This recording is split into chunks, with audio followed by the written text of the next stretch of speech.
right now. I have to say, the next speaker, I heard him a few weeks ago, and I have to say, he was brilliant. He gave some amazing insights.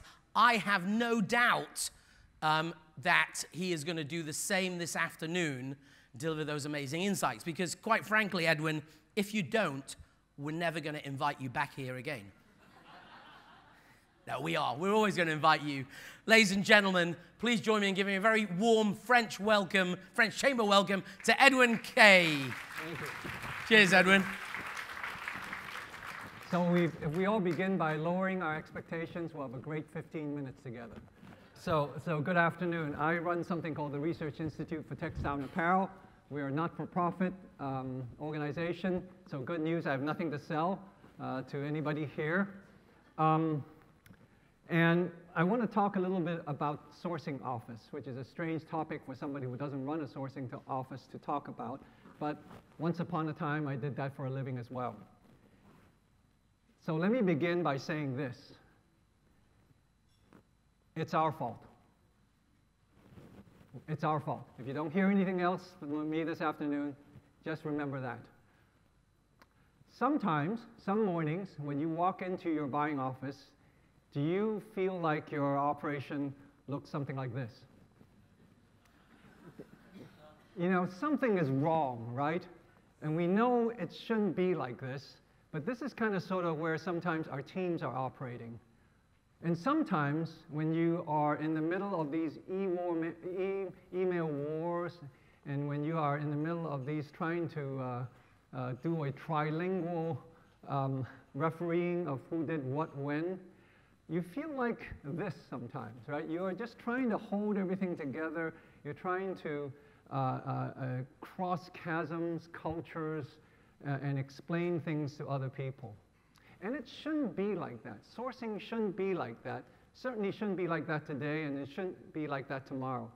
So what's going on here? So today I want to talk a little bit about that in the next 15 minutes, about what's going on here, and perhaps suggest some ideas about how we can make that change slightly.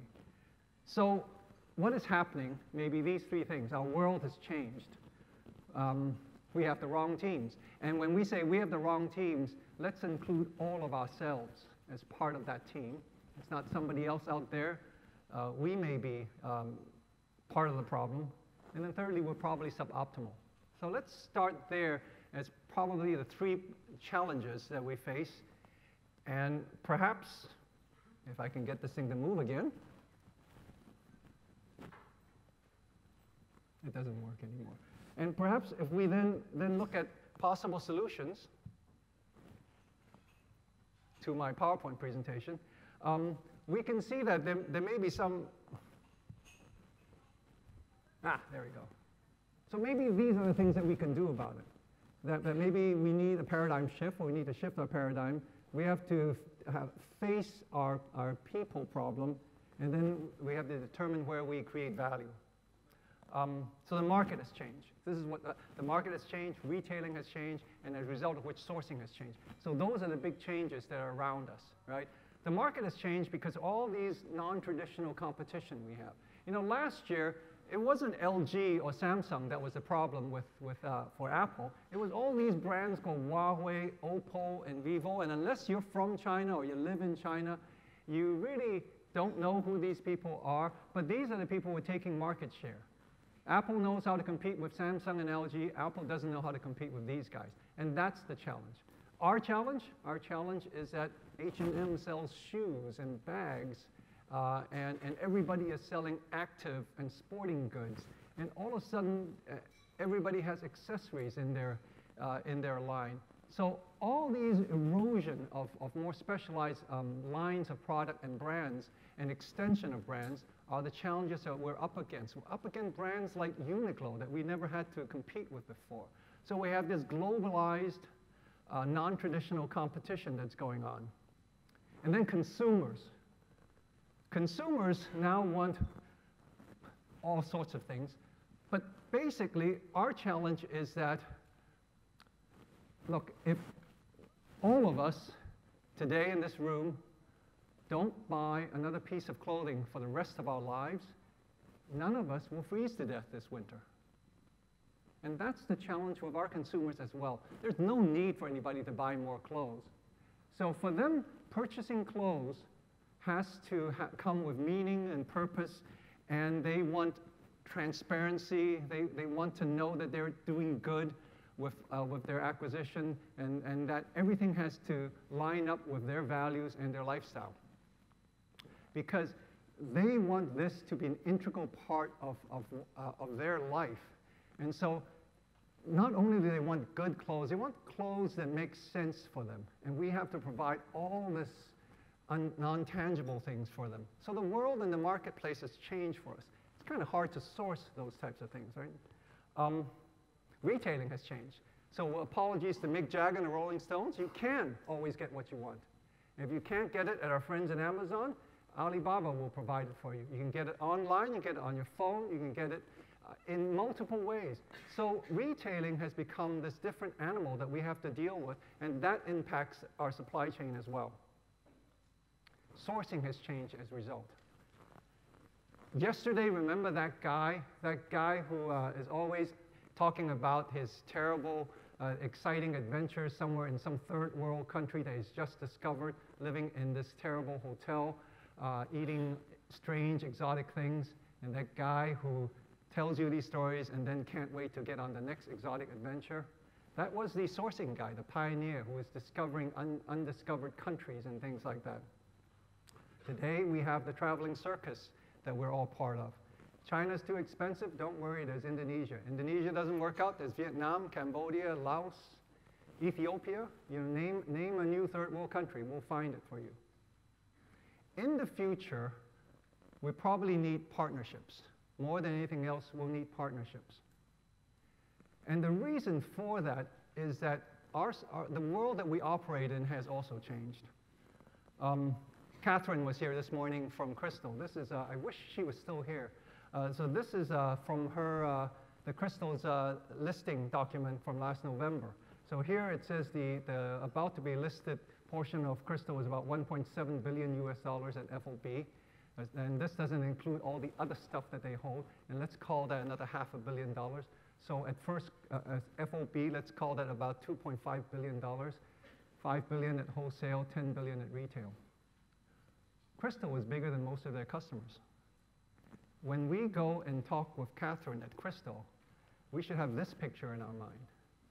And yet, the world that we live in, or that our customers live in, is that the designer is at the top and he controls the entire supply chain.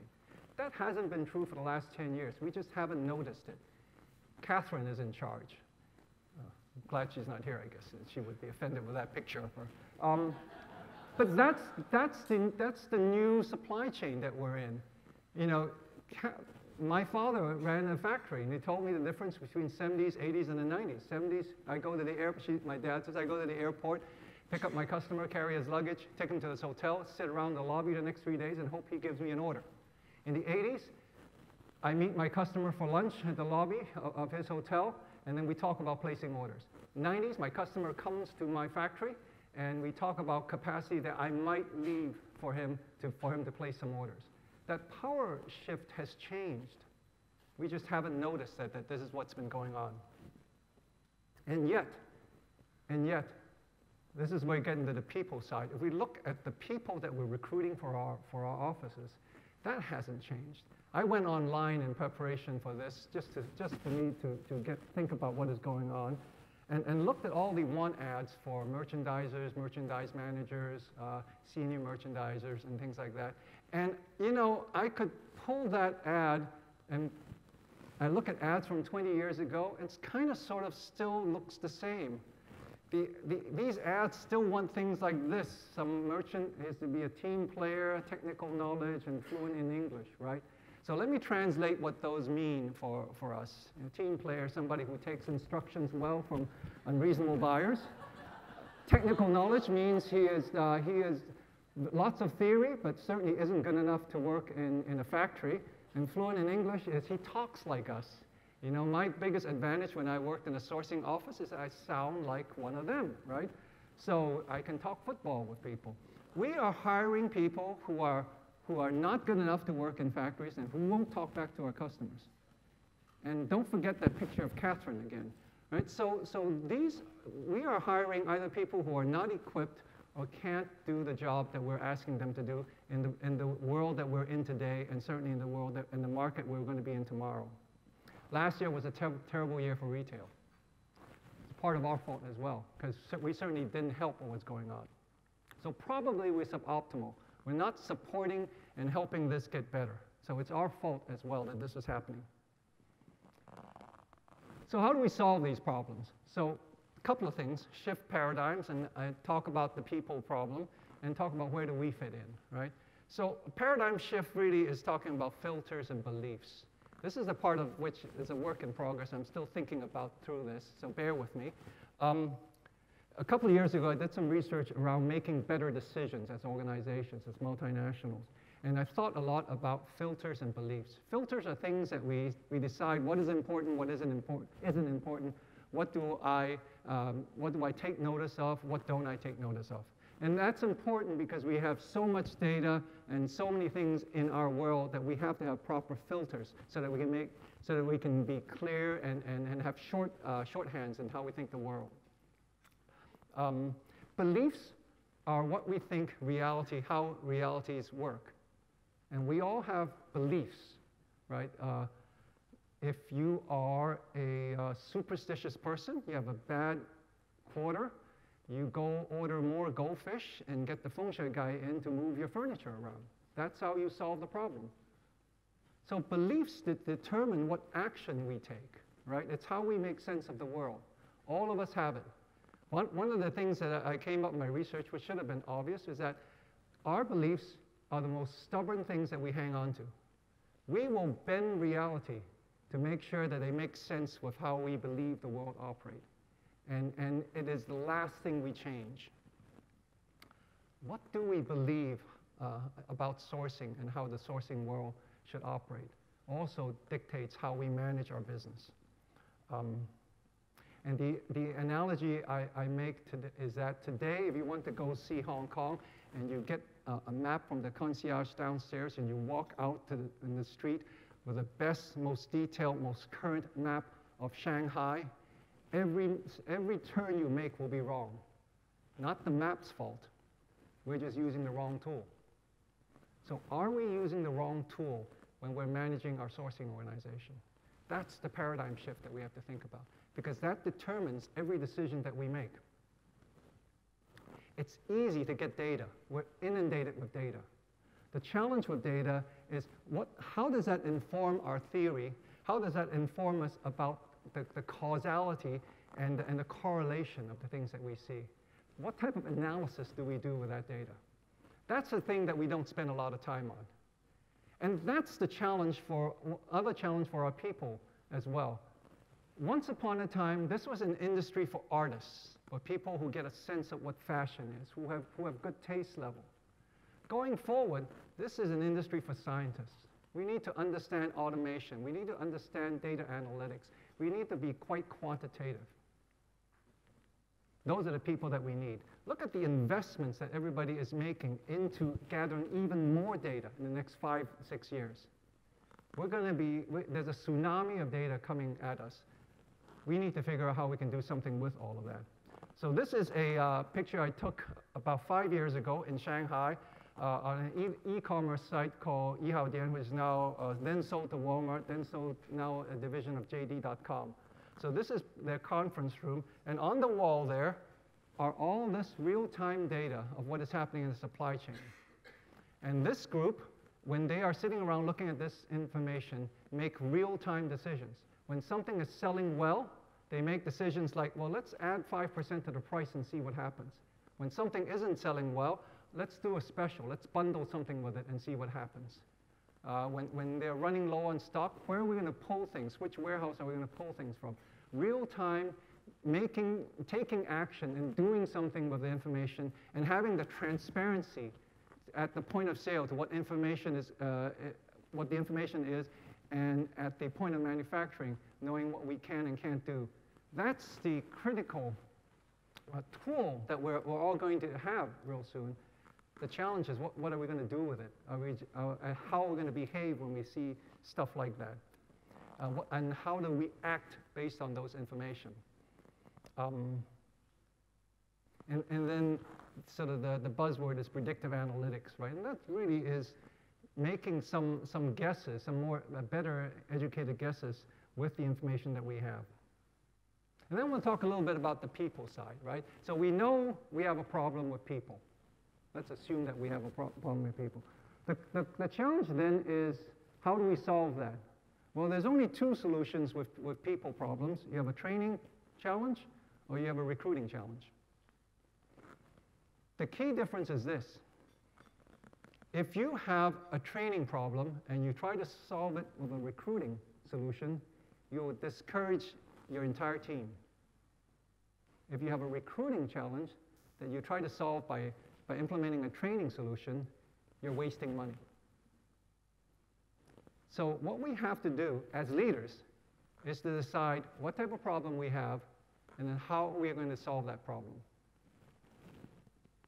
And finally, and then because my 5 minutes is up, something that I saw recently in an article about people that are successful in Google. And there were 8 things that made people successful in Google. The first 7 had nothing to do with technology. Number 8 was technology. It has to do with things like being a good coach, communicating well, listening well, insights to others, empathy, problem solver, all those kind of important things. Interesting thing was this reminded me of a list that I saw from the World Economic Forum about the top 10 skill sets that are necessary in the near future for people to be successful.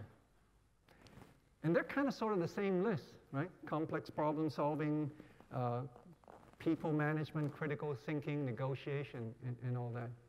The interesting thing about these 2 lists is that none of these are teachable skills. You either have it or you don't have it. Right? Either you have IQ or you don't have a high IQ. It's a tough one. But the challenge then is this. Why are we still hiring people? Why are we still hiring people for the skill set and not for things that we can't teach them? Why are we not looking at these things when we're hiring as opposed to technical experience in knitting machinery and things like that? That's part of the big people challenge that we have. I'm going to stop here. But I'm going to tell you the good news. It's our fault, but we're also the guys who are going to solve this problem. We're the guys in the arena, whatever. We are the guys who are really duking it out. We are not the critic. We are the guys in there in the fight. And what a great place to be, and what a great time to be in the position that we're in. Thank you very much.